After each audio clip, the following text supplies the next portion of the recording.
Hello everyone, আমি প্রিয়াঙ্কা দে taro reader. আজকে যে টপিকটা নিয়ে কথা বলবো সেটা হচ্ছে আমাদের ঠাকুরের যাজন। আমাদের ঠাকুরের মেনলি তিনটা কথা সবাই বলা হয়, যে যজন, যাজন, ইষ্টভীতি। যজন মানে হচ্ছে আমি নিজের ঠাকুরকে কতটা জানতে পারলাম, নিজের নিজের মনের মধ্যে ঠাকুরকে কতটা জীবিত রাখতে পারলাম। যাজন মানে আমি কাকে কতটা ঠাকুরের ব্যাপারে কতটা বলতে পারলাম, বোঝাতে পারলাম ঠাকুরকে, সেটা বোঝাতে পারলাম, সেটা যাজন। আর ইষ্টভীতি তো রোজ আমরা নিয়মিত যে অর্ঘ্য দান করি, তার ভোজনের জন্য, তার ভোগের জন্য প্রথমে ঘুম থেকে উঠেই তারপর জলগ্রহণ করি, সেটা ইষ্টভীতি। যে যজন, যাজন, ইষ্টভীতি হচ্ছে, এটা হচ্ছে আমাদের ঠাকুরের মেন তিনটা নীতি। তো তার মধ্যে যাজন মানে হচ্ছে যে আমরা ঠাকুরকে কোনো কোনো সময়, যাজন মানে অনেকে বোঝে, যাজন করা মানে হচ্ছে আমি দীক্ষার জন্য যাজন করছি, মানে আমাকে লোকটাকে বুঝিয়ে শুনিয়ে যে করে হোক আমাকে দীক্ষা দেওয়াতে হবে, এটাকেই মেনলি লোকে যাজন বলে। কিন্তু ঠাকুর বলছেন যাজন তা না। কেন তারা বলেননি সেটা একটা ছোট্ট গল্প বলছি ঠাকুরে। সেটা হলো, ঠাকুর একদিন বসে আছেন পার্লারে, দেওঘরের মন্দিরে পার্লারে বসে আছে।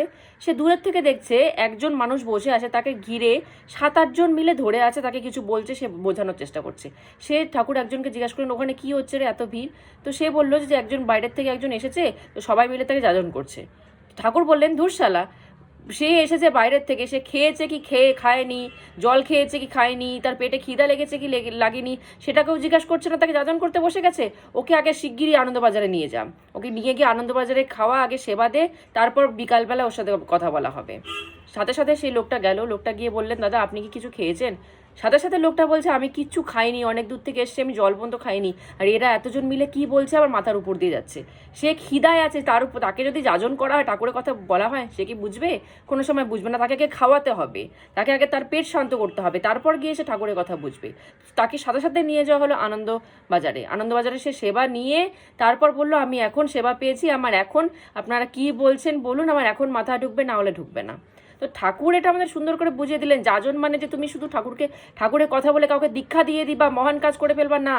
যাজন মানে হচ্ছে তার কি দরকার আছে সেই টাইমটায়, সে কিরকম টাইপের মানুষ, তাকে কি দিলে সে খুশি হবে, সেটা আগে দেখো।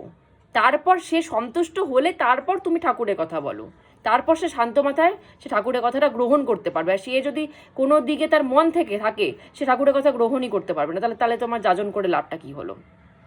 তো ঠাকুর বলছে, তাকে তার মতো করে বোঝাও, সেটা যাজন। সে আমি আমার মতো করে বোঝালাম আর সে কিছু বুঝলোই না, মাথার উপর দিয়ে চলে গেল, তাহলে তো যাজনই হলো না। সে কিরকমভাবে কথা, কোন ভাষায় সে বুঝতে চাচ্ছে, তাকে সেভাবে বোঝাও, সেটা হচ্ছে যাজন। তো আজকে আমরা এখানেই স্টপ করছি। জয় গুরু।